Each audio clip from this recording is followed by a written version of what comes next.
Positive atheism Telugu channel ప్రేక్షకులకు స్వాగతం.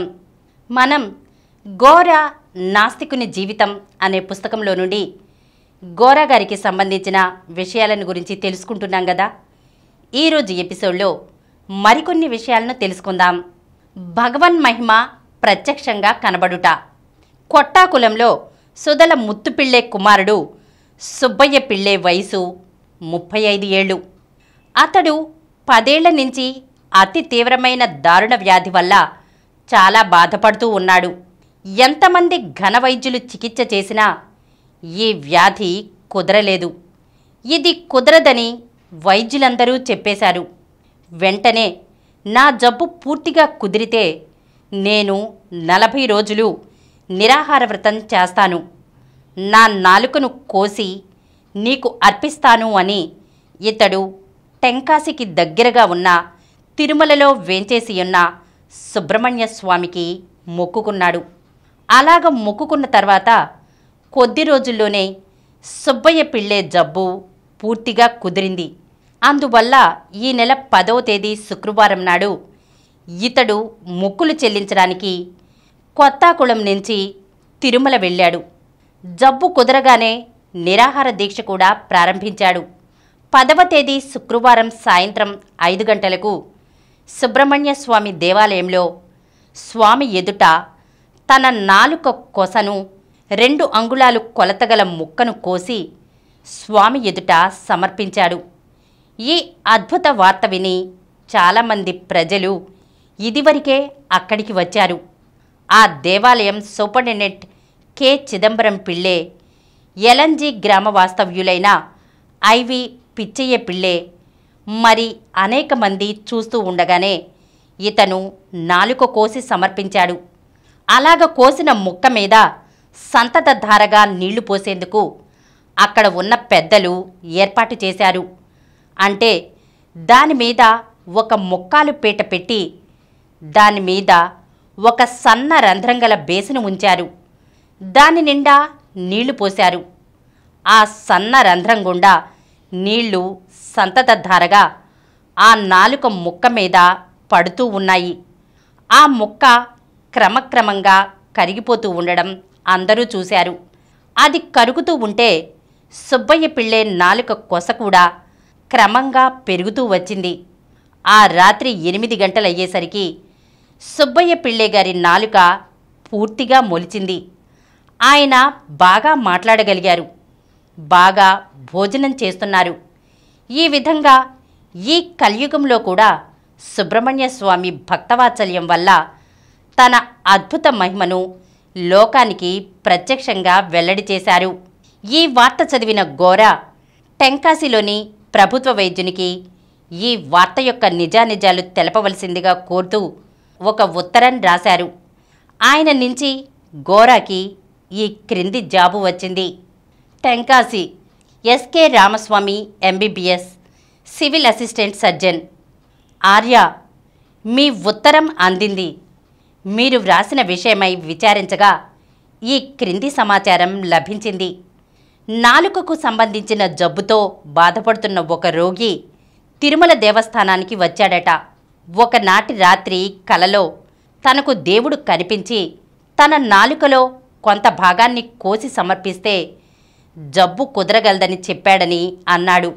అందుచేత స్వయంగా తనకు తానే నాలుకలో సగభాగం దేవాలయంలో కోసుకున్నాడు.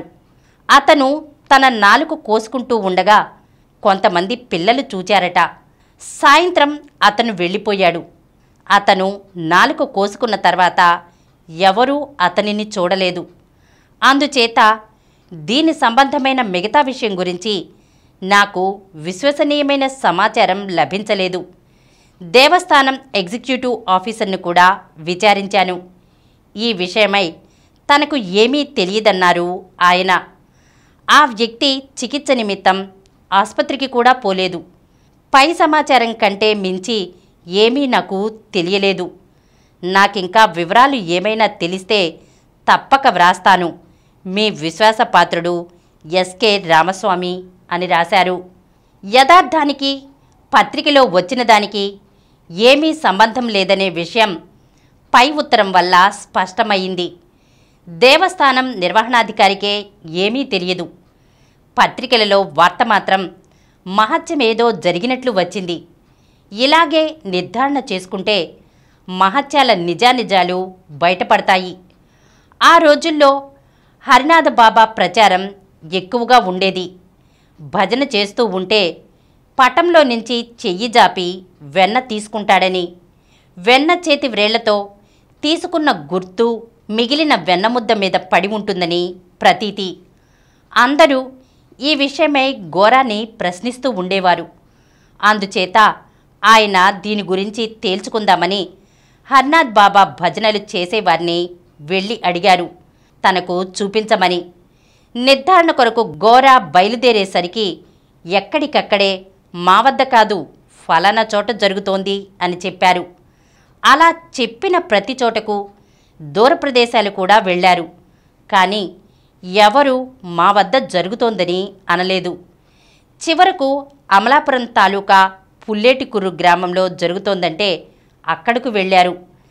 గోరా ముందుగానే తాను నాస్తికుణ్ణని, తనకు ఈ మహత్యాలలో నమ్మకం లేదని, పరిశీలించుటకు వచ్చానని చెప్పారు. ఒకవేళ నిజంగా జరిగితే ఏం చేస్తారు అని అడిగారు. నిజంగా జరిగితే జరిగిందనే యథార్థాన్ని అంగీకరించి తర్వాత ఎలా జరిగిందో పరిశీలిస్తాను. ఈలోగా తాత్కాలికంగా నాస్తిక ప్రచారం అవుతాను అని జవాబిచ్చారు గోరా. పుల్లేటికురులో వారు వెన్నను ఇత్తడి పెట్టెలో ఉంచి ప్రక్కనే నేతి దీపం వత్తి వెలిగించి హరినాథ బాబా పటం ఎదురుగా పెట్టేవారు. వెన్న మీద బాదమాకు వేసేవారు. భజన చేస్తూ ఉంటే కొంతసేపటికి పెట్టి తీసి చూస్తే హరినాథ్ బాబా చేతి వ్రేళ్ళు వెన్నముద్ద మీద కనబడేవట. ఇత్తడి పెట్టెకు ప్రక్కనే దీపం ఉండట చేత ఆ వేడికి వెన్న కరిగి ఆకు ఈనెలు వెన్నముద్ద మీద పడుతున్నాయని గోరా అన్నారు. అందుచేత ఆయన వెన్నను గుడ్డలో వేసి గట్టిగా పిండారు. వెన్నముద్దలు 3 చేశారు. ఒకదాని మీద ఇంటివారు వేస్తున్నట్లు బాదం ఆకు, రెండో ముద్ద మీద అరటి ఆకు వేసి 3వ ముద్ద మీద ఆవాలు జల్లారు.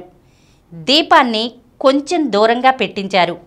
ఒకవేళ దీపం వేడికే వెన్న కరిగితే ఆవాలు జారిపోయి ఆ పెట్టెలోనే ఉండాలి. బాదం ఆకు పెట్టిన వెన్న ముద్ద మీద వాలు ఈనెలు పడితే అరిటాకు పెట్టిన ముద్ద మీద నిలువుగా ఈనెలు పడతాయి. ఒకవేళ నిజంగా వెన్న కొంత భాగం మాయమై హరినాథ్ బాబా తీసుకున్నట్లు గుర్తులు పడితే మర్నాడు ఇత్తడి పెట్టెలో కాక గాజు పెట్టెలో పెట్టి పరిశీలిస్తానని గోరా ముందుగానే చెప్పారు. భజన ఆరంభమైంది.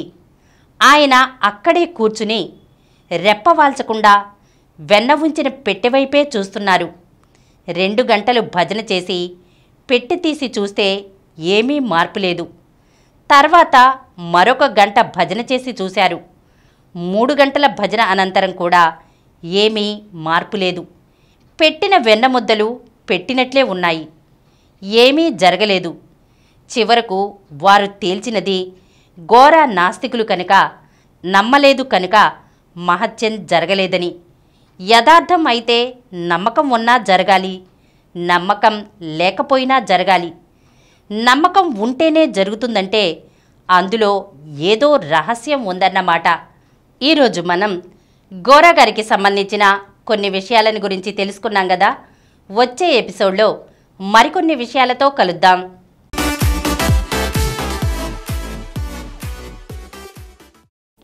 ఈ కార్యక్రమం మీకు ఎంతో నచ్చింది కదా. ఇటువంటి మరిన్ని వీడియోల కోసం అనతి కాలంలోనే 20 కోట్ల వ్యూస్ సాధించిన డాక్టర్ సమరం మల్టీ ఛానల్ నెట్వర్క్ సమర్పించు పాజిటివ్ ఎథియిజం తెలుగు ఛానల్కు సబ్స్క్రైబ్ చేయండి, లైక్ చేయండి, మీ ఫ్రెండ్స్కి షేర్ చేయండి. అలాగే ప్రక్కనున్న గంట సింబల్ని ప్రెస్ చేయడం మర్చిపోకండి. Please download Samaram multi-channel app and watch your favorite channels from your mobile. App available on Google Play Store and subscribe to the channels.